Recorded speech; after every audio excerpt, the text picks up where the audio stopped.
Go. Go live button on YouTube is prepared.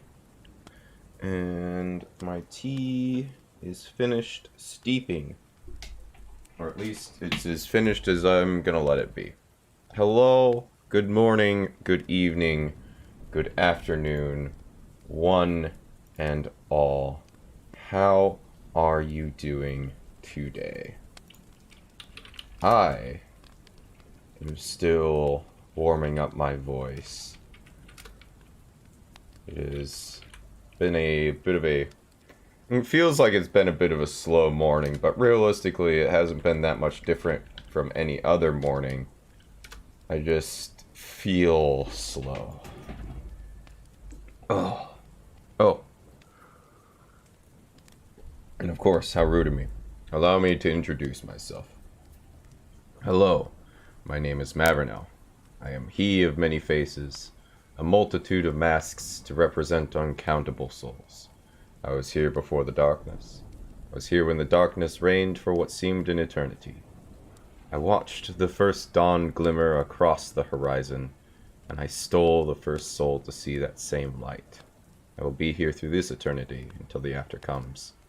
I will remain when that after becomes the next before, so please allow me to take some time so that I might carry your memory along. Now, that out of the way, maybe I should make a shorter version of that. Something a little snappier.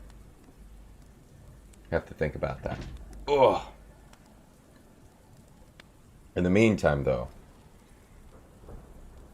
we have stories to read and to enjoy. I hope you are all ready. We are about to embark upon a classic adventure with the story of Tom Thumb. In fact, there are two stories of Tom Thumb straight in a row. There's Tom Thumb, and I do believe the next one after this is Tom Thumb's Travels. Yes, excellent. So, let us begin. Tom Thumb. There was once a poor countryman who used to sit in the chimney corner all evening and poke the fire while his wife sat at her spinning wheel.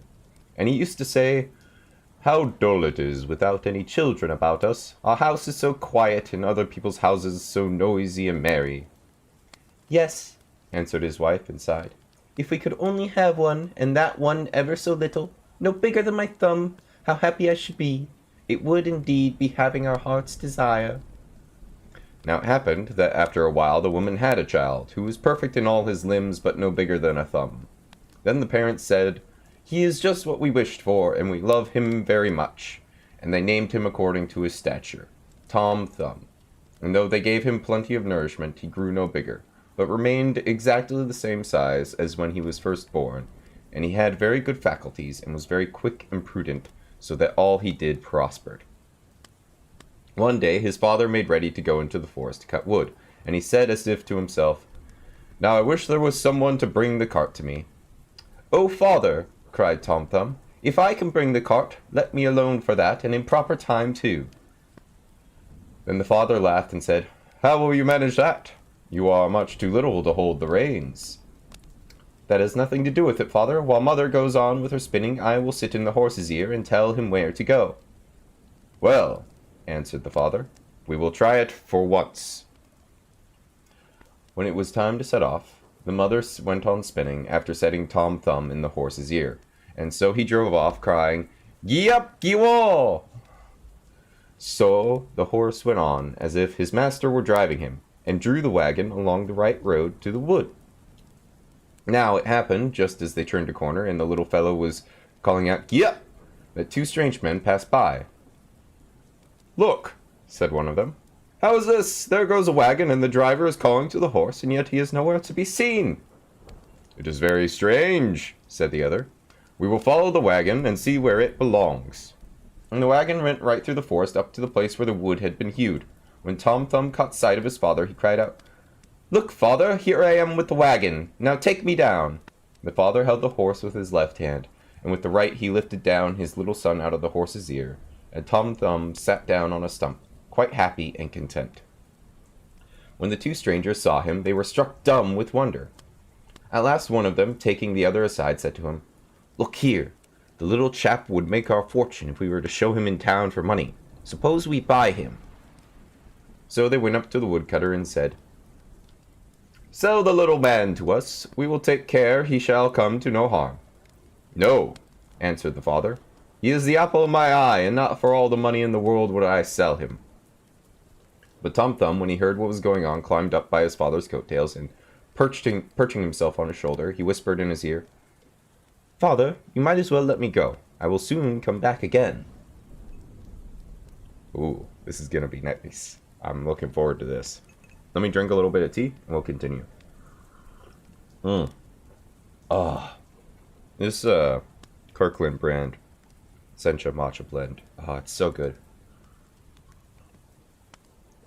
Very tasty. Alright. So he just said, "Father, you might as well let me go. I will soon come back again." Alright. Then the father gave him up to the two men for a large piece of money. They asked him where he would like to sit. "Oh, put me on the brim of your hat," said he. "There I can walk about and view the country and be in no danger of falling off." So they did as he wished, and when Tom Thumb had taken leave of his father, they set off all together. And they travelled on until it grew dusk, and the little fellow asked to be set down a little while for a change, and after some difficulty they consented. So the man took him down from his hat, and set him in a field by the roadside, and he ran away directly, and after creeping about among the furrows, he slipped suddenly into a mouse hole. Just what he was looking for. "Good evening, my masters, you can go home without me," cried he to them, laughing. They ran up and felt about with their sticks in the mouse hole, but in vain. Tom Thumb crept farther and farther in, and as it was growing dark, they had to make the best of their way home, full of vexation and with empty purses. When Tom Thumb found they were gone, he crept out of his hiding place underground. "It is dangerous work groping about these holes in the darkness," said he. "I might easily break my neck." But by good fortune he came upon an empty snail shell. "That's all right," said he. "Now I can get safely through the night." And he settled himself down in it. Before he had time to get sleep, he heard two men pass by, and one was saying to the other, "How can we manage to get hold of the rich parson's gold and silver?" "I can tell you how," cried Tom Thumb. "How is this?" said one of the thieves, quite frightened. "I hear someone speak." So they stood still and listened, and Tom Thumb spoke again. "Take me with you, and I will show you how to do it." "Where are you, then?" asked they. "Look about on the ground and notice where the voice comes from," answered he. At last they found him and lifted him up. "You little elf," said they, "how can you help us?" "Look here," answered he. "I can easily creep between the iron bars of the person's room and hand out to you whatever you would like to have." "Very well," said they, "we will try what you can do." So they came to the parsonage house. Also, Tom Thumb falling in with thieves? What? This is not the Tom Thumb I remember. But I suppose the original stories are quite different from their adaptations. Alright. So they're going to see what he can do. So when they came to the parsonage house, Tom Thumb crept into the room, but cried out with all his might, "Will you have all that is here?" So the thieves were terrified and said, "Do speak more softly, lest anyone should be awakened." But Tom Thumb made as if he did not hear them, and cried out again, "What would you like? What will you have all that is here?" So that the cook, who was sleeping in a room hard by, heard it, and raised herself in bed and listened. The thieves, however, in their fear of being discovered, had run back part of the way, but they took courage again, thinking that it was only a jest of the little fellows. So they came back and whispered to him to be serious and to hand them something. Then Tom Thumb called out once more as loud as he could, "Oh yes, I will give it all to you, only put out your hands." Then the listening maid heard him distinctly that time, and jumped out of bed and burst open the door. The thieves ran off as if the wild huntsmen were behind them, but the maid, as she could see nothing, went to fetch a light. And when she came back with one, Tom Thumb had taken himself off, without being seen by her, into the barn. And the maid, when she had looked in every hole and corner and found nothing, went back to bed at last, and thought that she must have been dreaming with her eyes and ears open. So Tom Thumb crept among the hay and found a comfortable nook to sleep in, where he intended to remain until it was day, and then to go home to his father and mother. But other things were to befall him. Indeed, there is nothing but trouble and worry in this world. Oh boy, what a statement there. And if it ain't true, then I don't know what life I've been living. You know? The maid got up at dawn of day to feed the cows. The first place she went to was the barn, where she took up an armful of hay, and it happened to be the very heap in which Tom Thumb lay asleep. And he was so fast asleep that he was aware of nothing, and never woke up until he was in the mouth of the cow, who had taken him up with the hay. "Oh dear!" cried he, "how is it that I have got into a mill?" But he soon found out where he was, and he had to be very careful not to get between the cow's teeth. And at last he had to descend into the cow's stomach. "The windows were forgotten when this little room was built," said he, "and the sunshine cannot get in. There is no light to be had." His quarters were in every way unpleasant to him, and what was the worst, new hay was constantly coming in. The space was being filled up. At last he cried out in his extremity as loud as he could, "No more hay for me! No more hay for me!" The maid was then milking the cow, and as she heard a voice, but could see no one, and it was the same voice she had heard in the night, she was so frightened that she fell off her stool and spilt the milk. Then she ran in great haste to her master, crying, "Oh, master dear, the cow spoke!" "You must be crazy," answered her master, and he went himself to the cow-house to see what was the matter. No sooner had he put his foot inside the door than Tom Thumb cried out again, "No more hay for me! No more hay for me!" Then the parson himself was frightened, supposing that a bad spirit had entered into the cow, and he ordered her to be put to death. So she was killed, but the stomach where Tom Thumb was lying was thrown upon a dunghill. Tom Thumb had great trouble to work his way out of it, and he had just made a space big enough for his head to go through when a new misfortune happened. A hungry wolf ran up and swallowed the whole stomach at one gulp. But Tom Thumb did not lose courage. "Perhaps," thought he, "the wolf will listen to my reason," and he cried out from inside the wolf, "My dear wolf, I can tell you where to get a splendid meal." "Where is it to be had?" asked the wolf. "In such and such a house, and you must creep into it through the drain, and there you will find cakes and bacon and broth as much as you can eat." And he described to him his father's house. The wolf needed not to be told twice. He squeezed himself through the drain in the night, and feasted in the storeroom to his heart's content. When at last he was satisfied, he wanted to go away again, but he had become so big that to creep the same way back was impossible.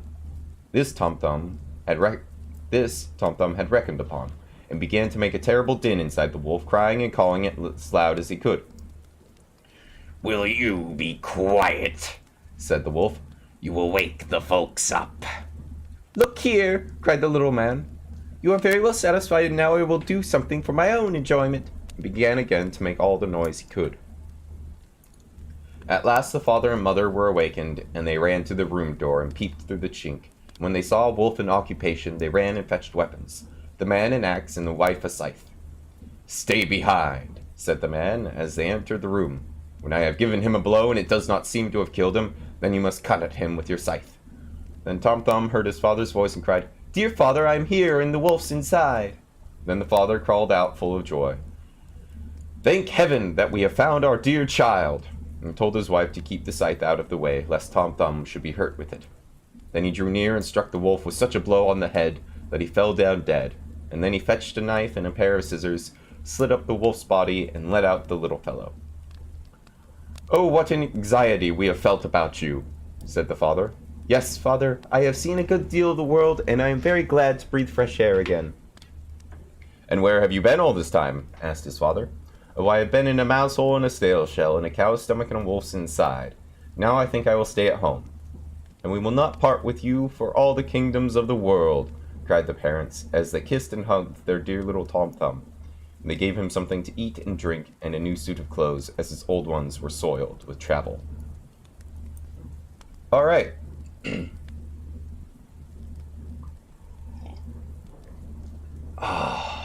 That was good. Quite the little adventure, you know? I imagine for folks who would never get outside their town, that would actually be quite the adventure. Because realistically, the folks who would have been telling these stories at the time would have rarely left their hometown, if at all. You know? Their conception of the world would be very small.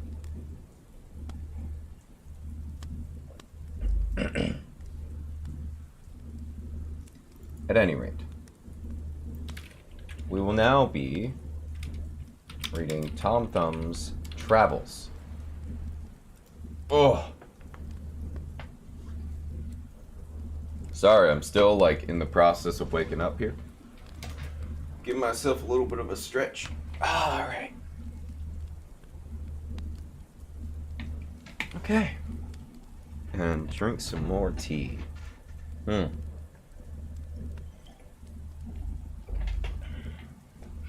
You know, I'm quite enjoying reading Grimm's fairy tales, like the actual, like, original version. It's interesting seeing how different they are from the fairy tales I remember growing up with, you know, the cartoon movies and all that jazz, you know? It's good. It's good. At any rate, enough of my rambling. I have a story to read. And the story is Tom Thumb's Travels.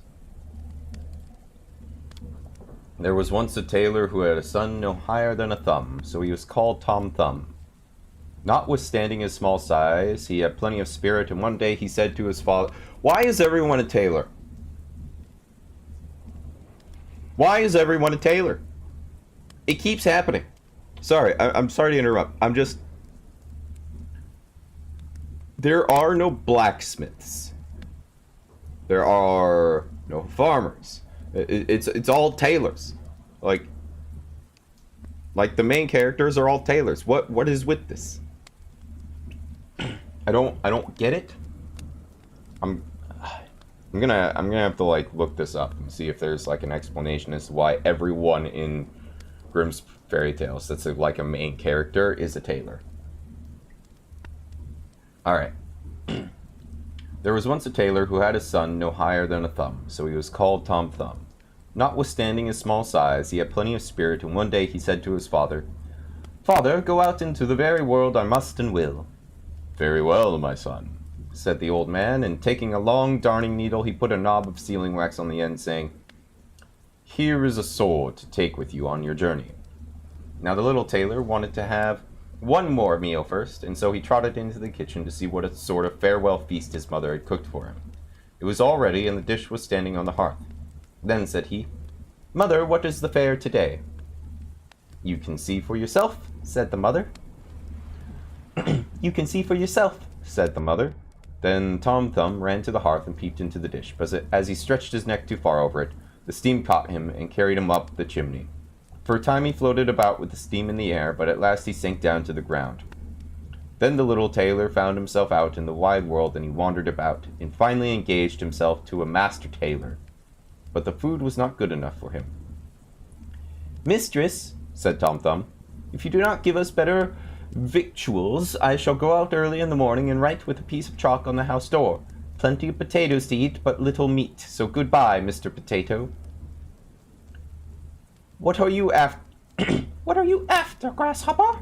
said the mistress, and growing angry, she seized a piece of rag to beat him off. But he crept underneath her thimble and then peeped at her and put his tongue out at her. She took up the thimble and would have seized him, but he hopped among the rags. As the mistress turned out to find him, he stepped into a crack on the table. "Hee, mistress!"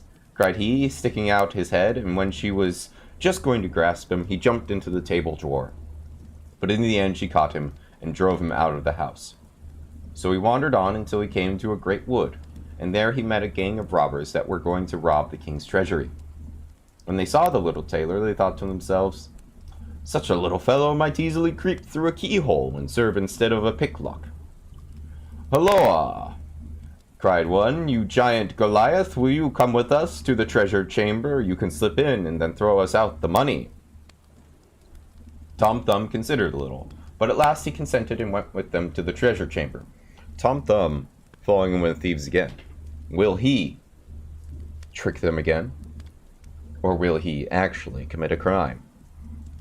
Find out now, and more news here in Mornings with Mavranel. Okay, sorry. Tom Thumb considered it a little, but at last he consented and went with them to the treasure chamber. Then he looked all over the door, above and below, but there was no crack to be seen. At last he found one broad enough to let him pass, and he was getting through, when one of the sentinels that stood before the door saw him, and said to the other, "See what an ugly spider is crawling there. I will put an end to him." "Let the poor creature alone," said the other. "It has done you no harm." So Tom Thumb got safely through the crack into the treasure chamber, and he opened the window beneath which the thieves were standing, and he threw them out $1 after another. Just as he had well settled to the work, he heard the king coming to take a look at his treasure, and so Tom Thumb had to creep away. The king presently remarked that many good dollars were wanting, but could not imagine how they could have been stolen, as the locks and bolts were in good order, and everything seemed secure. And he went away, saying to the two sentinels, "Keep good guard, there is someone after the money." Ooh. So Tom Thumb is doing stealing, and he might get caught. Ooh. This is an exciting development. Alright.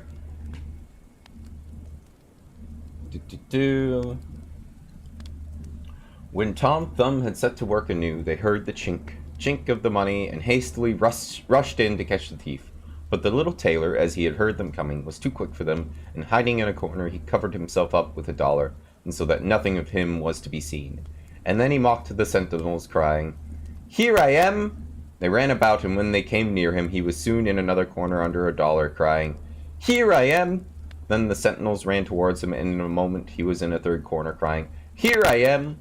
In this way he made fools of them, and dodged them so long about the treasure chamber, that they got tired and went away. Then he set to work and threw the dollars out of the window, one after the other, till they were all gone, and when it came to the last, as he flung it up with all his might, he jumped nimbly on it, and flew with it out the window.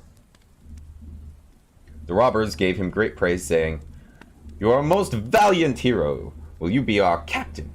But Tom Thumb thanked them, and said he would like to see the world first. Then they divided the spoil, but the little tailor's share was only 1 farthing, which was all he was able to carry. Then, binding his sword to his side, he bid the robbers good day, and started on his way. He applied to several master tailors, but they would not have anything to do with him, and at last he hired himself as indoor servant at an inn. The maidservants took a great dislike to him, for he used to see everything they did, for he was able to see everything they did without being seen by them. And he told the master and mistress about what they took from the plates and what they carried away out of the cellar. And they said, "Wait a little, we will pay you out," and took counsel together to play him some mischievous trick. Once, when one of the maids was mowing the grass in the garden, she saw Tom Thumb jumping about and creeping among the cabbages. And she mowed him with the grass, tied all together in a bundle, and threw it to the cows.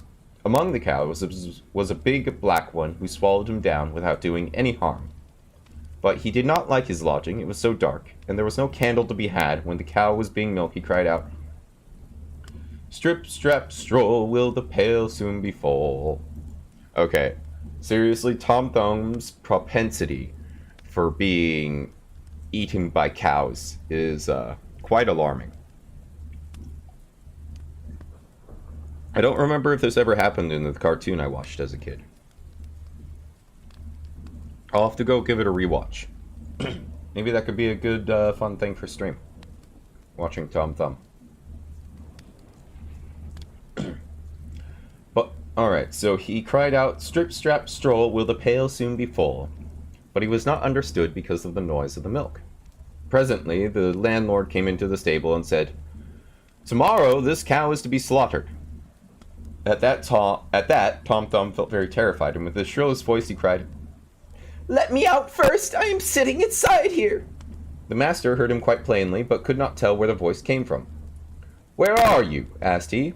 "Inside the black one," answered Tom Thumb, but the master, not understanding the meaning of it all, went away.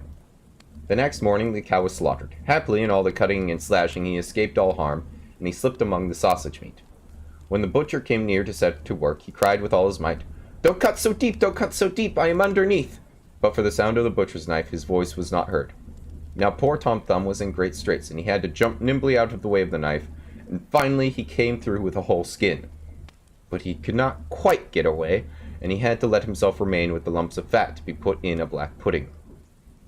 His quarters were rather narrow, and he had to be hung up in the chimney in the smoke, to remain there for a very long while. At last, when winter came, he was taken down, for the black pudding was to be set before a guest. When the landlady cut the black pudding in slices, he had to great care not to lift up his head too much, or it might be shaved off at the neck. At last he saw his opportunity, took courage, and jumped out. "Hi, Music Snake Sketches. How's it going? Glad to see you. Yeah, I'm doing some fairy tale readings. We're working through Tom Thumb's travels at the moment. It's very exciting. Let me have some more tea. Oh my goodness. Alright, so he just jumped out of the black pudding. Alright. But as things had gone so badly with him in that house, Tom Thumb did not mean to stay there, but betook himself again to his wanderings. His freedom, however, did not last long. In the open fields there came a fox who snapped him up without thinking. "Oh, Mr. Fox," cried Tom Thumb, "here I am sticking in your throat. Let me out again." "Very well," answered the fox. "It is true you are no better than nothing. Promise me the hens in your father's yard, then I will let you go." "With all my heart," answered Tom Thumb. "You shall have them all, I promise you." Then the fox let him go, and he ran home. When the father saw his dear little son again, he gave the fox willingly all the hens that he had. "And look besides what a fine piece of money I've got for you," said Tom Thumb, and handed over the farthing which he had earned in his wanderings. But how, you ask, could they let the fox devour all the poor chicks? Why, you silly child, you know that your father would rather have you than the hens in his yard. Aw, ain't that sweet? Oh, that is quite heartwarming. That said, we are nearing the end of my available time for the morning once more. I do apologize for the shortness of these streams, but I do find myself in need of getting ready for work. That said, I did enjoy reading about the trials, tribulations, and adventures of Tom Thumb. It's a lot of fun. Hopefully I'll see you next time.